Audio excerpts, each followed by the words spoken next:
Welcome to the TechFace podcast. We at TechFace are all about connecting female tech communities with companies to support their members finding a meaningful career in tech.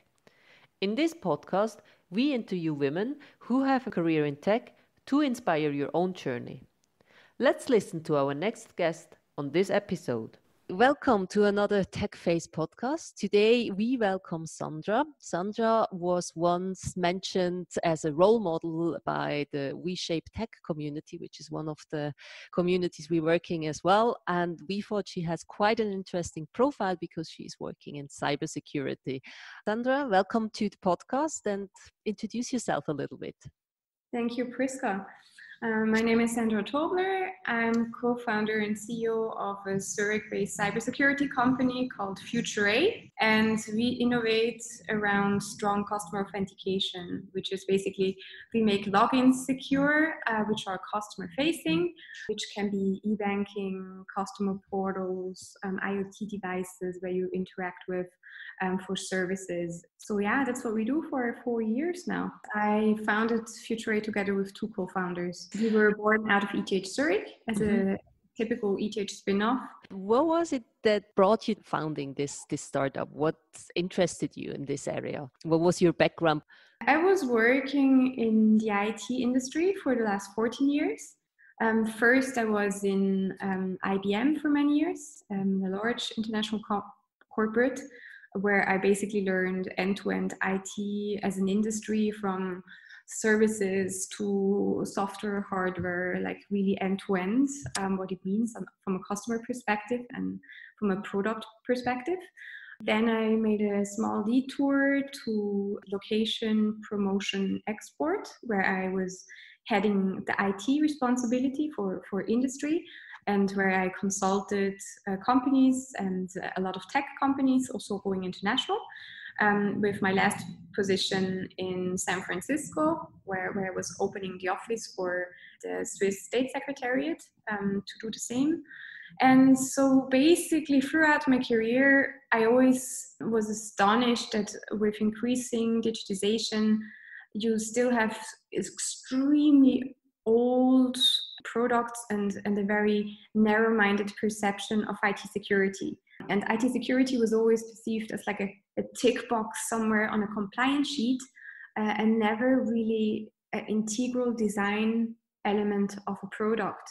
And in my view, now with increased personalized products, where you really want to have touch points with users across different platforms, IT security cannot be treated like as such an element anymore, and it has to be from the beginning in the design.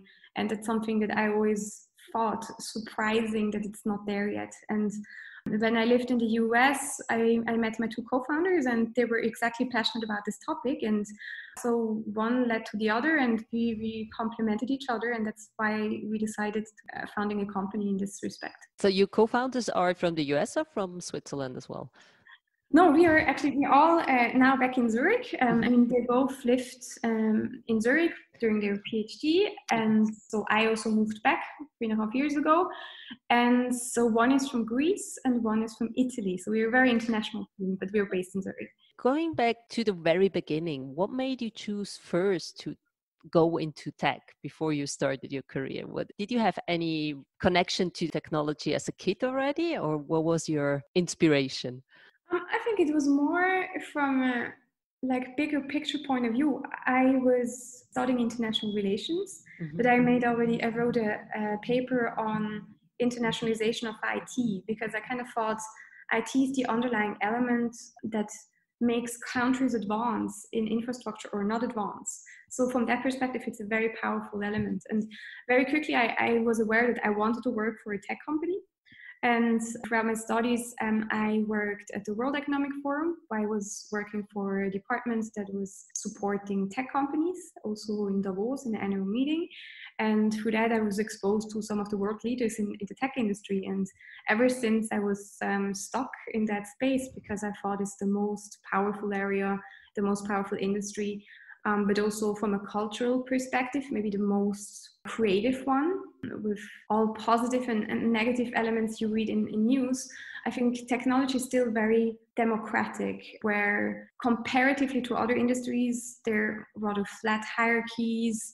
It's bottom up, it's really knowledge-based careers, not on the amount of years you have worked for a company. And I kind of was appealed to this environment very early on, and I feel still home in that. I really like the description of how you describe tech and why you were attracted to it, especially also the creative part, which is often, I think, neglected when people look at technology. They feel like it's everything about one and zeros, but there is a lot of creativity in it as well. Tell us a little bit about IT security, because for me it's also a topic, as you said, it's neglected a lot of times. What is it that interests you in IT security today? How could you describe IT security to someone and your passion for it?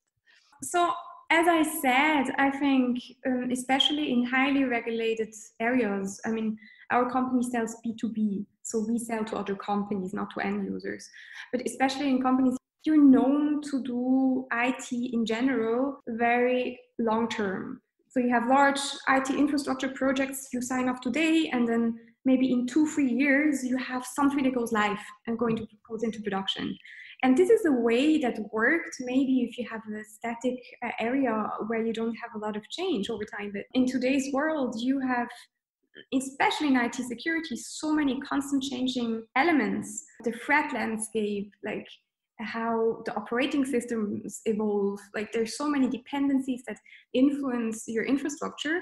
So it's just something that you cannot treat as a static IT project anymore, where you have a planning and a team and then you put it into production. So we see this moving towards services, it is strongly evolving. And for me, that's super exciting to be in that area. And we are a typical SaaS provider. We do authentication as a service. So for us, it really is everything to bring speed to the market. We have customers that came to us that have a specific threat towards their infrastructure, and we try to come up with some prototype in a very, very quick way. And this is how infrastructure evolves now.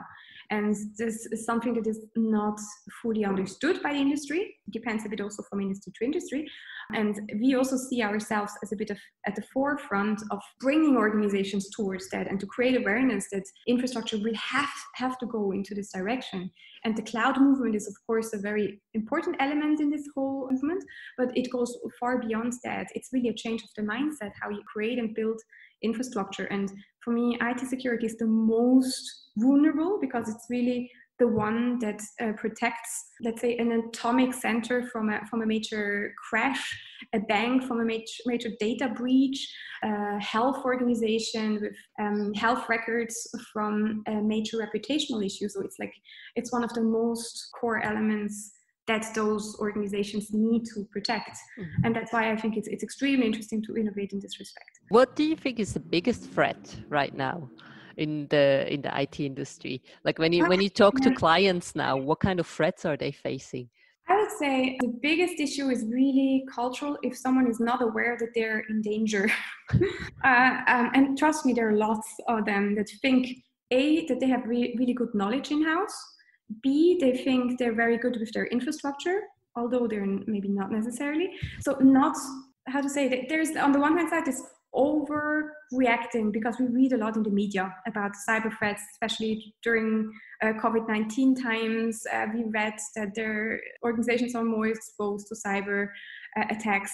And there is on the one hand this overactivism, and on the other hand also this ignorance with what the real threats are, and this half knowledge or not really knowing where to go. And I think both ends can be very dangerous in that respect. Yeah, it depends really also from industry to industry, I would say, how mature they're dealing with the topic, also how the governance is. So if you, for instance, have the IT security responsible in a company and the person is reporting to 5 other people before it's visible in the management, it might be a sign that they don't understand the topic fully. And if it's a person that has kind of accountability and also a reporting line that goes right up to the management, both on the business and on the technical side, that's where you want the person to be. And also giving them the capabilities and everything they need from an infrastructure perspective. So if someone wants wants to get into IT security today, what would you recommend this person to do? I mean, it is really depending a bit on what your interest is, what type of roles you're interested in, and what your skill set is. I can only recommend to go into startups. If you want to really learn end to end what it means to build a company, what it means to build a market from scratch. So you don't have any big brand, you don't have any like proven product. So you need to build a reputation in the market, which is, especially in Switzerland, I think something that very quickly spreads like a bushfire. And if you once have a positive or a negative reputation, it's difficult to change it. So you can really learn to build a business end-to-end, infrastructure and business side. That's something, maybe in that respect, I always try to promote that we have a lot of different players in the Swiss ecosystem. And I'm also on the board of an initiative called Swiss Cybersecurity Startup Map, where we inventorized and collected all the IT security companies that are homegrown in Switzerland. So please check out the webpage. It's a really cool initiative if you want to see how diverse the IT security companies are that were born locally. But again, like also my career path was interesting. Starting in a big corporation can give you also the other sides of the IT industry. Maybe not learning the full scale of IT from design, production, I would say, to selling, to implementing, but maybe only one piece. But it's a very diverse portfolio. So that can be another approach that I thought for me personally was very valuable to get to know the industry. And of course, also from the customer angle to learn what issues are on the customer side, like dealing with such large infrastructure. So do you feel like it's quite acceptable or even needed that you look into different areas within the IT industry and not just stuck with one career path, become a software developer and stay a software developer for the rest of your life? So you feel like it's a positive thing when you see different perspective? I think it depends a lot on how you are. And I mean, some people, they are really happy if they can go deep in one silo and learn and become more specialized. And I can understand and I have all my respect for someone like this. I'm a bit the opposite. I'm like someone who is always like a sponge, sucking in all types of information. And for me, the biggest challenge was always decide for one career path because I had so many interests. And the most depressing thing was to let go of other areas. But that said, I think in general, the skills that are mostly needed in IT that I see is people that are capable of translating both worlds, the tech and the business world. And I still don't see a lot of those people that can bridge those teams. And again, like unfortunately, there are still teams because typically they're not in the same organizations, although we have Scrum now and sometimes mixed teams. But in general, out of my day-to-day work, I still see it's not fully integrated.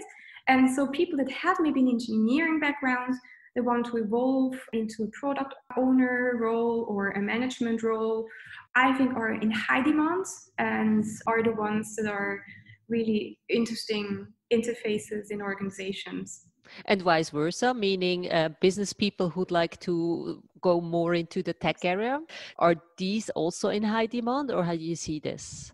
Absolutely. That's also, if your skill is that you're good in translating and you're interested to go deeper, if you're eager to learn, absolutely, you can still get yourself acquainted with basic skills depending on your space where you are. I think this, in general, I would say like successful IT projects or larger complex installations typically succeed because you have people that are these bridge builders. That's one of the key assets when you find a common language that the sponsor of the organization understands, everyone around it that owns the product, and as well the ones that really do the integrations and implementations. To find this common ground and this common language, which is not a given. It's really, I would say, a large majority of why IT projects fail or struggle.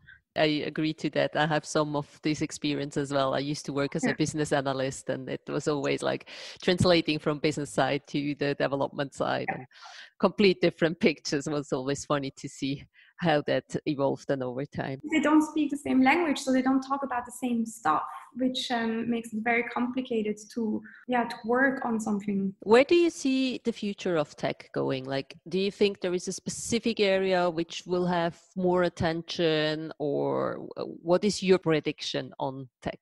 I mean, it's a very broad discussion we can have for hours. I think for me, it's very interesting. Again, this whole identity access management space, of course, is the one that excites me enormously, because we used to have data silos with maybe, let's say, financial services is very advanced in infrastructure and IT. So financial organizations comparatively know fairly well what their users' preferences are, what their transactions are. Although I would say in Switzerland, at least, they keep it very restrictively, so they don't make targeted PR outreaches or marketing campaigns with that data. But now we go into other areas where we collect data. If you think of, again, the electronic patient dossier in Switzerland, the health record, which is a hot topic these days when we talk about governmental services that are more and more digitized. If you think of energy sector, which is also in a large process getting personalized services to households and individuals. So you have a lot more data clusters that will more and more be integrated. I think, again, banking is a forerunner with open banking or open finance, which is for me a lot more interesting even. And there it becomes extremely interesting to what extent you define on a policy level, but also on a company level or every individual, to the extent that they can influence this, where data is owned, like how the architecture is built. If it's done in decentral way, what elements come together. And that's for me one area where I would definitely see policymakers should have their say in some fundamental rules, what can be done and what cannot be done. It's very important because it is a path dependency, as we see already with a lot of large technology companies. You cannot just change once it's happening. And there I really have high wishes to policymakers that they understand what is at stake and they influence it early on in a tech neutral way. I don't want to say they should influence technology, but they should influence the framework and what type of underlying system is in place, or to what extent you agree as a society what you want to allow and what you don't want to allow. I think that's a really hot topic, the whole discussion about data, how it's data used, how society agrees to use to data and so on, and especially also when we talk about health records and so on. And I believe that will be in the future even more become a topic than it is already right now. Absolutely. I think a lot of people I talk to that are not from the industry, they still say, yeah, but I don't have something interesting to share, or I don't have anything interesting. If someone wants my data, I'm fine giving it out. And I strongly disagree to this point of view, because if a hacker can monetize what you have, be it a password, be it a simple password, they can make money with your password on the dark web today. This is something that has to be protected because it's your property that they can monetize. And if you talk about those data sets that we were just discussing, this is way more valuable. Not your own set alone, but as a compiled set of every citizen's data. And this is absolutely something that has to be treated very carefully. Yeah, I think some scary topics there, and I think we could talk for hours again, talking about how to use data and who to allow to use data and so on, protect data as well. Not only scary, but also there's a huge potential. So when you ask me where the future goes, if this is done right, I see so much nice use cases you can solve that today are not integrated. So for me, it's also really a big potential. One last question. What would you recommend someone who is looking to get into the tech industry? What can you recommend they should do to get the foot in the door? Again, the tech industry can be anything from this little early stage startup to SMEs. We have a lot in Switzerland to a large international enterprise. So I think first it's important to think what you want, what is interesting for you. So Do you feel comfortable in an area where you have maybe a very structured role responsibility, where you one element that you can contribute in a large picture, where you can learn? What is nice about the large corporation is that you can maybe also evolve over time. So you have a possibility to maybe when you start in an engineering position, later on to evolve in a tech sales position, into a product management position, or doing a really pure management career. Versus if you're more the person that loves end to end, the big picture of something and wants to see both creating a product, learning how to build a product, then a startup or early younger company could definitely be very interesting. If you're very good in people management, like if you're outgoing and like to be with clients, maybe consulting can be an interesting area to start, where you see into different organizations and also into different IT infrastructures.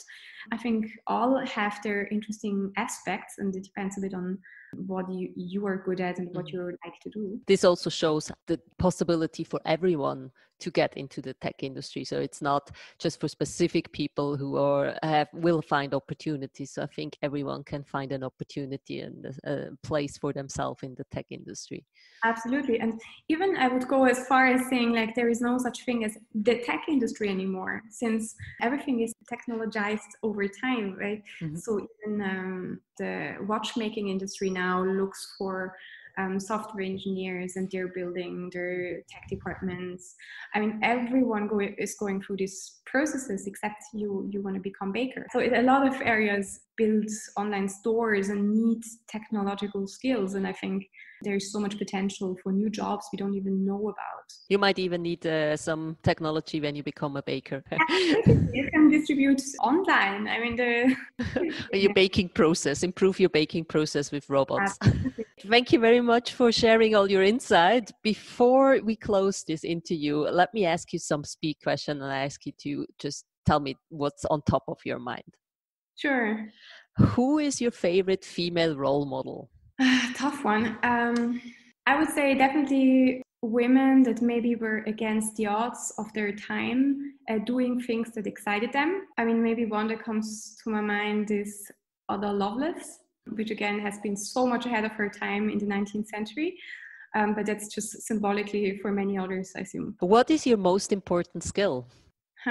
I would say I'm very persistent, and doing a company from scratch, IT product company, you have to be persistent, otherwise you're not going to make it beyond the first year. And the last one, what is the best advice you were ever given? I think one advice I liked a lot, I don't remember by whom I got it, was make sure that you evaluate who gives you advice. So only because a lot of people will give you advice, especially in a startup environment, a lot of people want to help you, which is extremely nice. But again, not everyone understands your topic, what it means to build a company. And I think always validate who is giving the advice, always validate if the person is more knowledgeable than you in this specific area they try to give you advice in. Mm-hmm. Thank you very much for your time and sharing all your knowledge with us. Thanks a lot. And thanks for the great initiative. Thanks for tuning in today and listening to this inspiring talk on TechFace podcast. Want to be the first to know about the next episode or get first-hand access to our events? Join TechFace and sign up today on techface.ch. As a new member, you will get a free career coaching call and will always be the first to know about exciting events, news, and insights. We look forward to welcoming you as our valued member.